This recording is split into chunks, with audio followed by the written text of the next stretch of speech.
Все знают, что в Сыктывкаре есть улица имени Малышева. Именно по ней я сейчас и иду. Именем Вячеслава Александровича эту улицу назвали в 70-х годах прошлого века. Именно тогда в Сыктывкаре началось строительство нового микрорайона «Орбита». И сразу же одной из улиц было присвоено имя Вячеслава Малышева. Но что за личностью он был, знают немногие.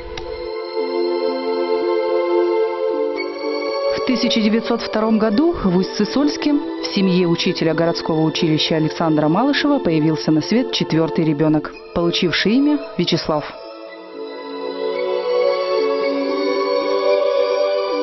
Раз он очень живым и самым инициативным мальчиком, уже с детства, значит, интересовался радиоактивными веществами. Когда учился в старших классах, ездил в Циолковского, был знаком. У него было очень сильное воображение, которое позволяло ему сразу вникать в любые чертежи. От матери он унаследовал очень настойчивый, твердый характер, а от отца свои таланты. Неудивительно, что обычной школы для Вячеслава Малышева оказалось недостаточно. Он заканчивает Великолукское техническое железнодорожное училище, а в 28 лет поступает в Высшее техническое училище имени Баумана. Рационализаторские качества у Вячеслава Малышева раскрылись очень рано. На железных дорогах господствовали еще паровозы, а выпускник института защищает диплом о тепловозе мощностью в 2000 лошадиных сил. Для этого времени это было интересное и смелое решение вопроса.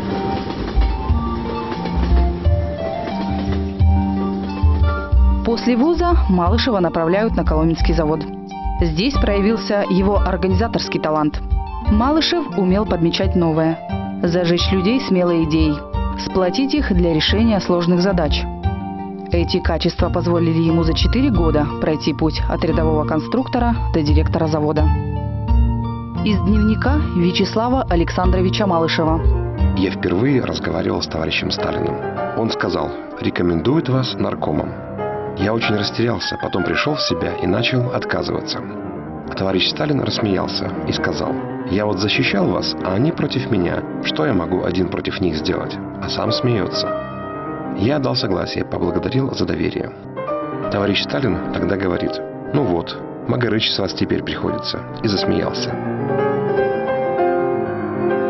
Избирательная кампания уже сейчас является подлинной демонстрацией народного доверия. Взлет Малышева после встречи со Сталиным был ярким и стремительным. Так состоялось его назначение на пост наркома, одной из самых тяжелых в прямом и переносном смысле отраслей советской индустрии. В 37 лет он народный комиссар тяжелого машиностроения, член Центрального комитета партии. Большая власть – это и большая ответственность. В подчинении бывшему директору завода были переданы 86 заводов, 5 научно-исследовательских и 4 учебных института, 12 техникумов.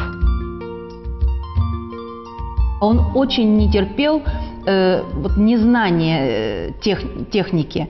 Как-то на одном из заседаний, которые он вел, один из директоров заводов отчитывался перед ним, и когда Малышев задал ему вопрос технического порядка, директор не смог на него ответить, на что очень жестко Малышев отчитал этого директора. Более того, он дал ему целый ряд технических понятий. В 1940-м Малышева назначают одновременно заместителем председателя Совнаркома СССР и наркомом среднего машиностроения. После принятия дел нарком стал стремительно изучать историю создания нового танка, будущего Т-34. Танковая литература на столе Малышева росла в объемах. Он хорошо знал наличный танковый парк страны, все модели средних и легких танков. Нарком – инженер-конструктор, организатор. Все эти качества сделали его важнейшим человеком страны. Началась Великая Отечественная война. С сентября 1941 года Малышева назначают наркомом танковой промышленности. Уже на 9-й день войны Малышев прибыл в Горький, на завод «Красное Сормово», где развернулась реконструкция старых и производство новых цехов для строительства танков Т-34. Из дневника Вячеслава Александровича Малышева 22 июня 1941 года. Началась война. Немцы напали на нас. Хотя морально мы предчувствовали, что рано или поздно придется нам с немцами схватиться. Но все же это известие ошеломило меня. Теперь у меня одна задача, одна цель – дать армии больше и больше танков.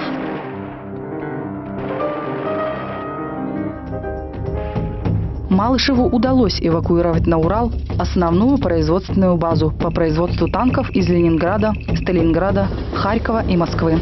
Благодаря его кипучей энергии и напору, часть заводов из других отраслей промышленности также были переключены на выпуск танков, в том числе судостроительный завод «Красная Сормова» в Горьком. В июне 1942 года, когда наши армии потерпели жестокое поражение на юге страны и начали откатываться к Кавказу и к Сталинграду, Сталин потребовал выпустить большое количество танков Т-34. Но Малышев сказал, что он пока не может такое количество выпустить. За это Вячеслава Малышева сняли с поста наркома. Но ненадолго. И в 1943 году, когда у немцев появились «Тигры», надо было срочно модернизировать Т-34.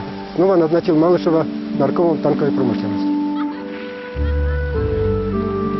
По воспоминаниям Жукова, все военные операции, все военные планы, которые разрабатывала Ставка, проводились в присутствии Малышева, потому что от работы его наркомата зависел итог военной операции. На нем было создание заводов и пуск именно вот этих серийного. Потому что, в принципе, танки-то производились только штучно до войны.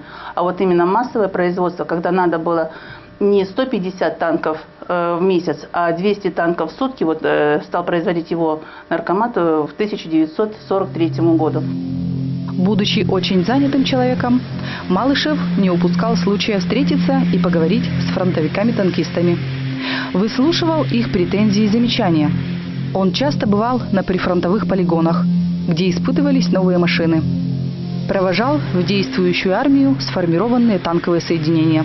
Отдохнуть удавалось нечасто. Из дневника Вячеслава Александровича Малышева 6 августа 1944 года. Вчера позвонил Косыгин и предложил поохотиться на уток. Место хорошее, поохотились с удовольствием. Вернулись в дом лесничего, немного отдохнули и сели поесть. А репродуктор себе хрипит и хрипит. Вдруг все затихли и слышен голос диктора, читающего указ Президиума Верховного Совета о присвоении звания Героя социалистического труда наркому танковой промышленности товарищу Малышеву. Все начали поздравлять, а Косыгин даже высказал, шутя, подозрение, что я скрывал это дело, а я узнал о своем награждении тогда же.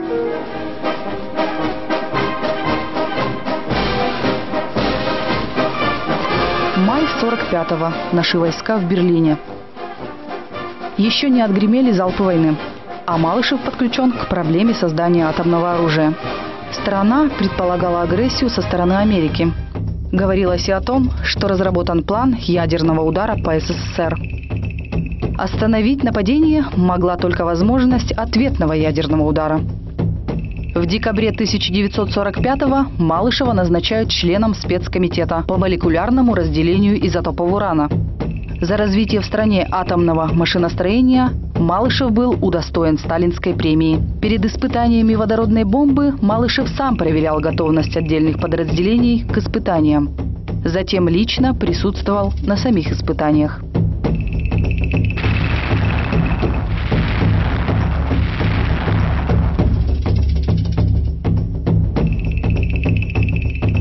В 1953 году проходит испытание первой ядерной бомбы в Советском Союзе.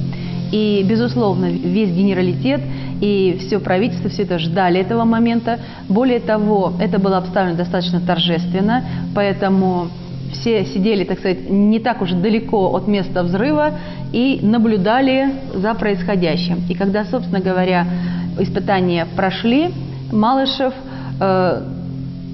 поехал в самый эпицентр этого взрыва. Как выяснили потом, он получил очень сильную степень облучения.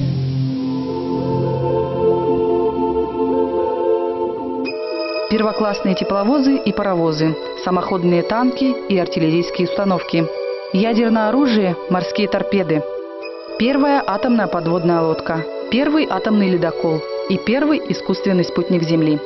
Во всем этом есть частица разума и горячего сердца Вячеслава Малышева. 20 февраля 1957 года Вячеслав Малышев умер от лучевой болезни.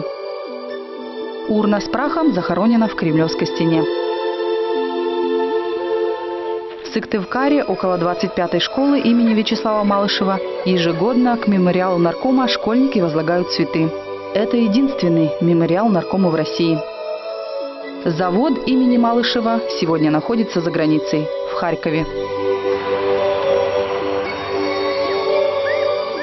Памятник Малышеву и мемориал – это единственный в России мемориал Малышеву. Чтобы мемориал выглядел логично, надо вместо артиллерийской орудия поставить танк. Хорошо было, конечно, Т-34, но его сейчас трудно найти, а по силуэту больше всего подходит Т-55.